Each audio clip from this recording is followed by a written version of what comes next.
President, I rise today to express my deep disappointment in what I just heard, unfortunately, from my Senate colleague from Nebraska, Senator Pete Ricketts, who blocked Senator Heinrich's and mine and Senator Collins' legislation, common sense, that would save lives. And I'm talking about Senate Bill 1909, which is the banning of unlawful machine gun parts, or what we are calling as the Bump Act. Now, it is shocking to me that my colleagues aren't willing to move forward on such an important issue. Bump stocks are deadly firearm accessories that turn semi-automatic guns into machine guns, which are illegal, allowing a shooter to fire multiple bullets per second. Now, my husband and I are gun owners. We don't need a bump stock, and I know any common sense gun owner doesn't have a bump stock. What do you need it for? They're dangerous. They're incredibly deadly devices that have no place on our streets. And I'll tell you what, I know firsthand the damage that bump stocks can do, because nearly 7 years ago, Mr. President, when I was a brand new senator, had just been elected in 2017, Las Vegas, my hometown, experienced the deadliest mass shooting in American history because of bump stocks. On October 1, 2017, a gunman opened fire at the Route 91 Harvest Festival in my hometown of Las Vegas. He had outfitted his weapons with bump stocks, allowing him to spray over 1,000 bullets into the crowd of concertgoers. And when I say sprayed, he was in a hotel room, knocked out the window, and it wasn't just a spray of bullets, it was raining down bullets on concertgoers below. And it was intentional. In 10 minutes with that bump stock, he murdered 58 people. 867 total people were wounded. Half of those people, 411, were wounded by gunshots, including 2 who later died as a result of their injuries. Think about that. Almost 470 people hit by bullets in under 10 minutes. Now, I want you to imagine the terror all those families must have felt. Unfortunately, I don't have to imagine it because I experienced it. My niece was at that concert that night. And I know exactly where I was when I found out she was there. I know exactly where I was when I found out she was safe.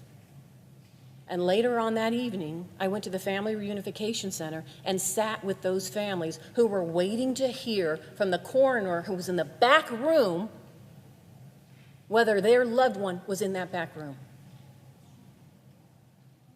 Now, I am thankful that my niece was not hit by one of those bullets. But too many were either killed or hit by bullets or suffered emotional distress because of it. I will never forget that night. I will never forget those families. It's heartbreaking. You could see their hopelessness in the room at the number of deaths and injuries being reported on TV as it continued to grow, waiting to hear. And I have to explain this because too much happens here in Washington, D.C. that we just think, oh, this is a number or this happened in some other community. When I'm talking raining down bullets on concertgoers, think about this. As I talked to the doctors afterwards in the emergency rooms, the people that were injured, because it rained down, it came down on their heads, it came down on their body parts, it came down in devastating locations for people who actually survived that event but were wounded. Our hospitals were overrun. Nevadans, including me, we stood in line at blood banks for hours because there was such a need for blood in the hospitals for so many who had been injured. And as I've said, I talked to the doctors treating these injuries, and they described to me the scene that night was like a battlefield, The blood everywhere, the blood on the floor, the people that picked up bodies and took them to emergency rooms. They weren't literally ambulances that were picking these people up. These were concert goers. These were people that grabbed people to save them, put them in their own vehicles, and took them to the closest hospital. That was what was happening that night because somebody had a bump stock. Because somebody thought it was okay to outfit their guns with bump stock so they can kill more people in rapid succession. Now, understanding this, because this happened October 2017, we had a new president at the time. President Trump was the president at the time. Former President Trump directed his administration to ban these bump stocks.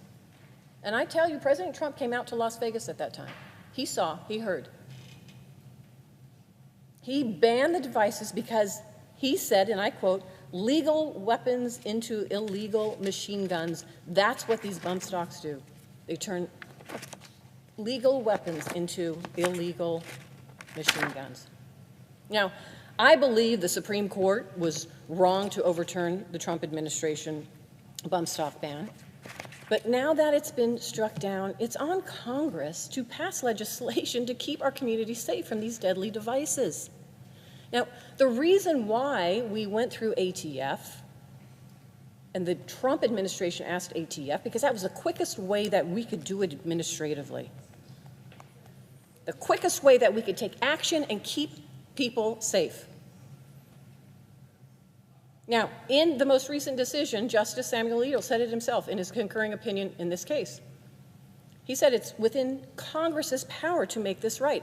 And I quote, this is from his concurring opinion. The horrible shooting spree in Las Vegas in 2017 did not change the statutory text or its meaning.